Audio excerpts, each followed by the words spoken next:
Bem-vindo, mortal. Eu sou aquela que narra histórias para embalar seu repouso.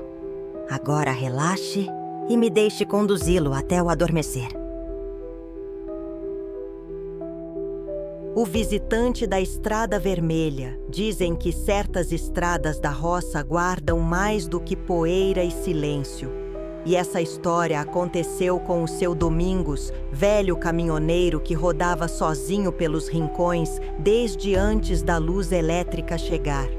Naquela noite, o céu estava pesado, sem lua, sem estrela. Só o barulho do motor e o vento frio cortando pelas frestas. A estrada era uma reta interminável de terra vermelha, cercada de mato alto dos dois lados, balançando como se respirasse.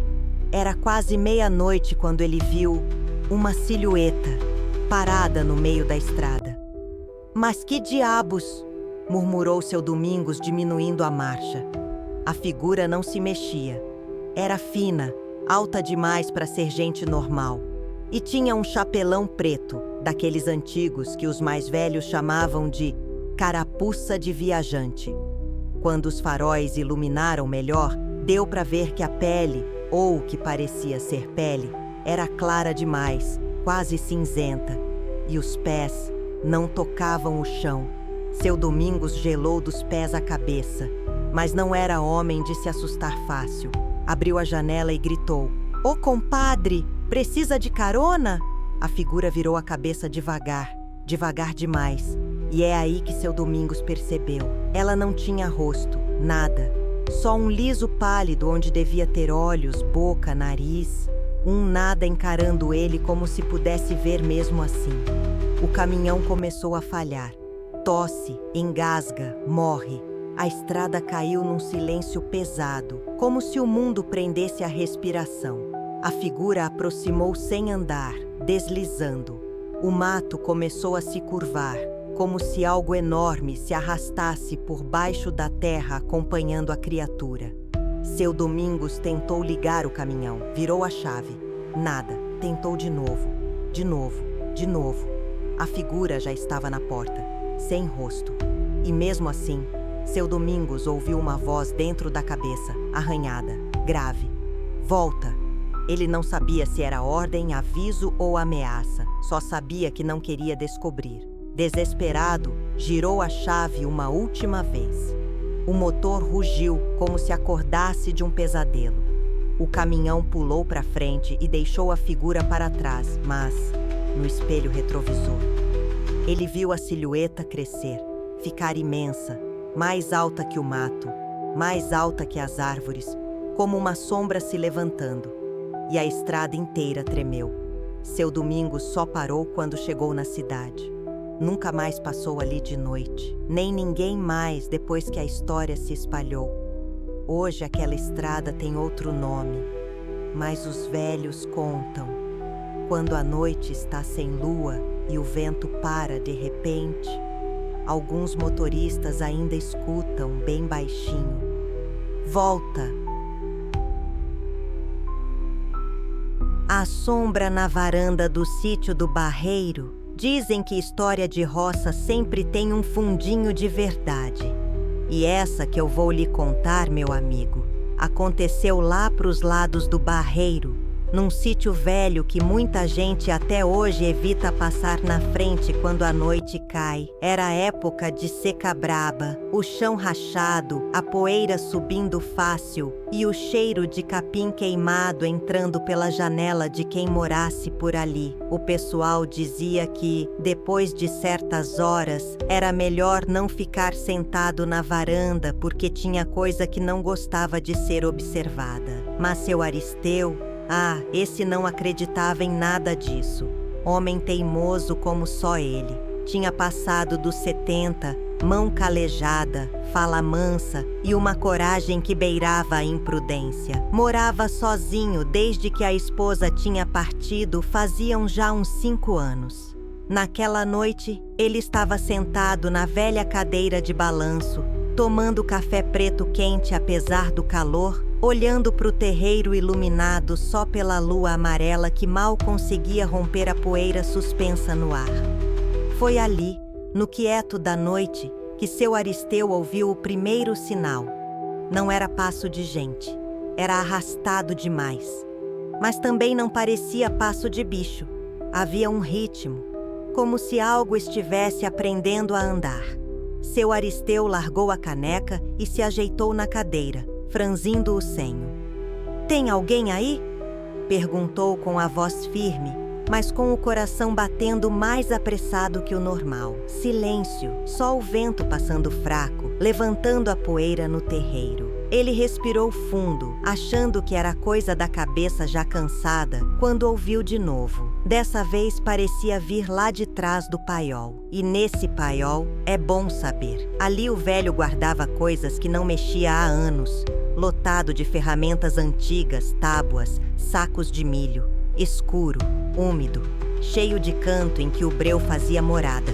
Seu Aristeu, sem medo da vida, mas com respeito pelo desconhecido, resolveu pegar o lampião e dar uma olhada. Levantou devagar, o piso da varanda estalando sob as botas.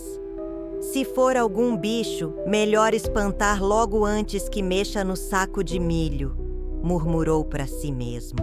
Atravessou o terreiro passo a passo, o lampião tremendo na mão e projetando sombras estranhas nas árvores tortas.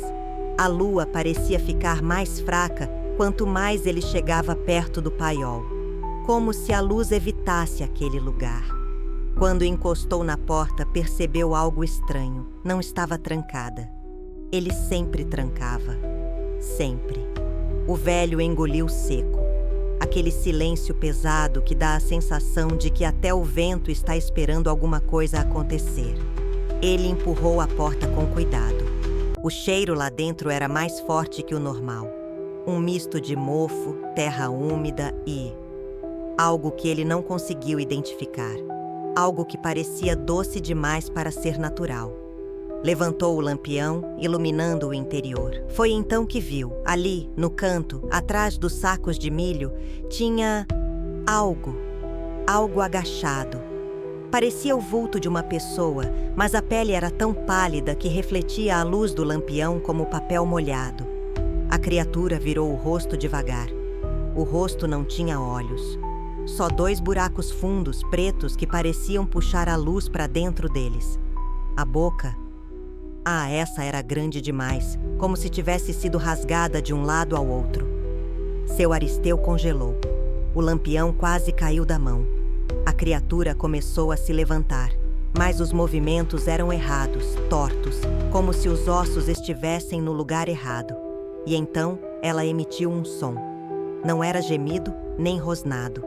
Era como se várias vozes sussurrassem ao mesmo tempo, todas incompletas, todas querendo falar. Mas nenhuma conseguia. Seu Aristeu deu um passo atrás, outro. A porta bateu com o vento e ele se virou na hora, tropeçando no degrau. Correu. Correu como não corria desde menino, o lampião balançando, quase caindo, iluminando o terreiro em flashes rápidos. Mas por mais que corresse, ele sentia a sombra atrás dele. Não passos, não arrasto, mas presença, como se algo estivesse sempre um palmo atrás. Quando chegou na varanda, jogou o lampião no chão, correu para dentro e bateu a porta com força. Pegou o velho rifle que mantinha pendurado na parede, mesmo sem saber se aquilo resolveria algo contra aquilo. Ficou parado, respirando pesado, o coração quase saindo pela boca. Foi então que ouviu 3 batidas na parede da sala. Toc, toc, toc, do lado de fora. Devagar, precisos, como se chamassem por ele. Seu Aristeu apertou o rifle contra o peito, suando frio, o corpo inteiro tremendo. As batidas se repetiram. Toque, toque, toque, mais forte. Vá embora, murmurou ele num fio de voz. Seu Aristeu apertou o rifle contra o peito, suando frio, o corpo inteiro tremendo. As batidas se repetiram. Toque, toque, toque, mais forte. Vá embora, murmurou ele num fio de voz. Mas a batida seguinte foi na janela.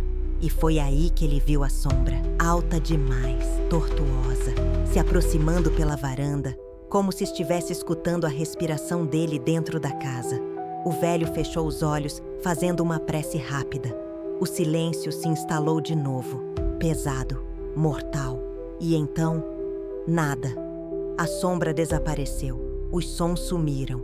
E segundo o próprio seu Aristeu, que contou isso pouco antes de falecer, a criatura nunca mais apareceu. Mas até hoje, quem passa pelo sítio do Barreiro tarde da noite diz que vê uma figura parada na varanda, sempre imóvel, sempre olhando, como se estivesse esperando o dono da casa voltar. Antes de continuarmos, se inscreva no canal para não perder nenhum vídeo, curta, comente e compartilhe. Obrigado pelo apoio. Vamos continuar. A parada da meia-noite na estrada 319. Dizem que a estrada 319, lá para os lados do interior de Minas com a Bahia, é tranquila durante o dia. Mas quem já rodou por lá de madrugada, sozinho e com sono batendo pesado, sabe que a história é outra. Esse caos aconteceu com o seu Fernando, caminhoneiro velho, acostumado com todo tipo de estrada. Homem firme, sem medo de nada. Pelo menos era o que ele dizia. Naquela noite, ele estava descendo a serra levando uma carga de ração. O relógio do painel marcava 0 horas e 47 minutos quando começou a sentir o caminhão perder força. Barulho do motor tossindo. "Arre, justo agora!" murmurou ele, batendo no painel. O diesel estava cheio, tudo regulado, mas o caminhão continuava apagando o ronco, como se tivesse sendo puxado para trás. Ele encostou no acostamento, que ali, no meio do nada, parecia estreito demais, escuro demais. Quando desligou o motor, ouviu passos na brita, lentos, demorados. Seu Fernando gelou. Naquele trecho, não tinha casa, não tinha bar, não tinha nada num raio de quilômetros. Ele abriu a porta devagar, botou o pé no chão e a lanterna, que sempre funcionava, resolveu fraquejar. A luz iluminou só um pedaço da estrada. O resto era breu.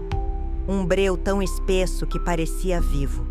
Foi quando ele viu, no meio da escuridão, uma figura baixinha, encurvada, vestida com o que parecia ser um trapo velho parado no canto da estrada. Só dava para ver a silhueta. Nada de rosto, nada de braços, só a forma. O coração do caminhoneiro começou a bater tão alto que parecia ecoar dentro do caminhão. Ele limpou a garganta. "Oh, tá tudo bem aí, meu senhor?" A figura não se mexeu. Parecia que ela nem tinha ouvido. Ou pior, parecia que estava esperando.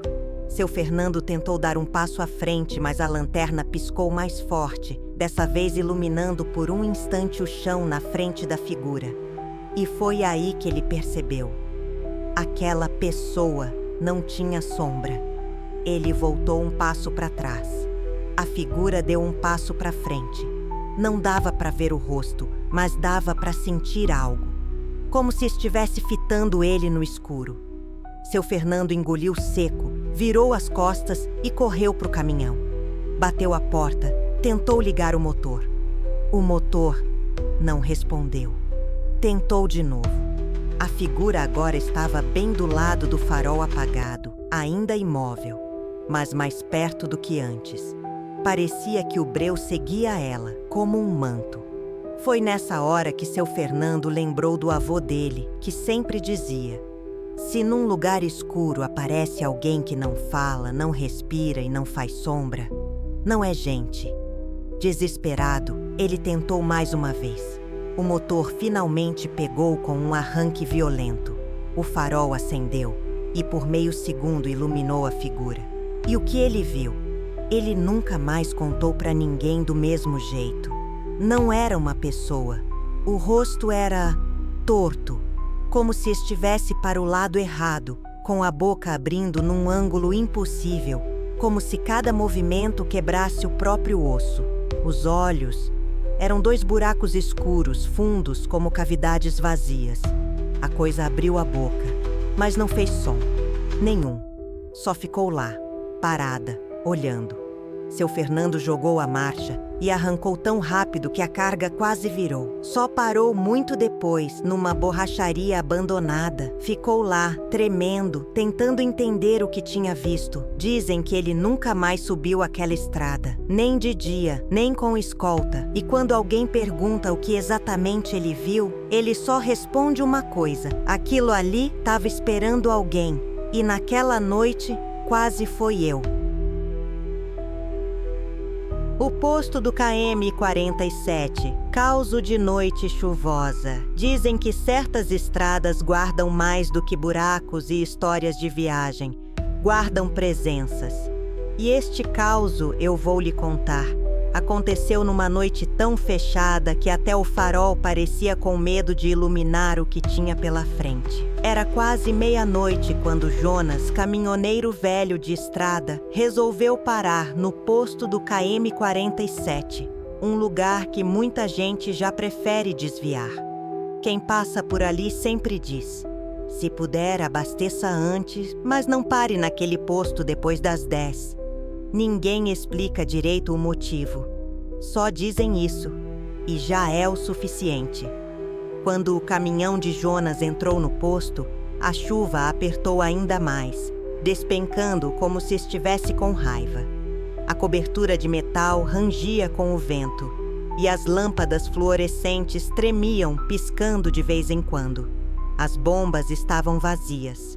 A loja de conveniência parecia fechada, mas a luz lá dentro estava acesa. "Ué, tem alguém aí?" murmurou Jonas, descendo do caminhão. Ele empurrou a porta da loja. O sino pendurado no alto não tocou, embora tenha balançado sozinho.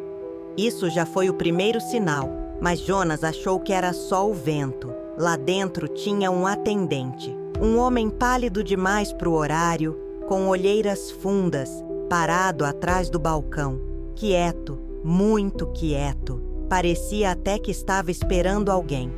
"Boa noite, ou melhor, boa chuva, né?"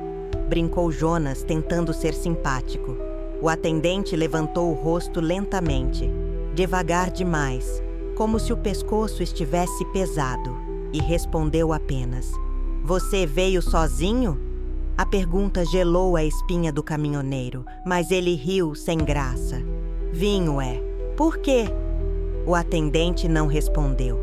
Só virou o rosto para uma das câmeras de segurança no canto da loja, como se estivesse esperando que algo aparecesse ali. Jonas, meio desconfortável, pegou um café ralo na máquina. O atendente então disse, sem tirar os olhos da câmera: "Se eu fosse você, não ficava aqui na chuva. Eles gostam quando o tempo fecha assim." Jonas parou de mexer no café. "Eles... quem?" A lâmpada no teto piscou 2 vezes. Depois, apagou. Depois, voltou. O atendente respirou fundo. "Os caminhantes do quilômetro 47. Jonas riu de nervoso. "Isso é história para assustar viajante, moço." Mas o atendente não riu.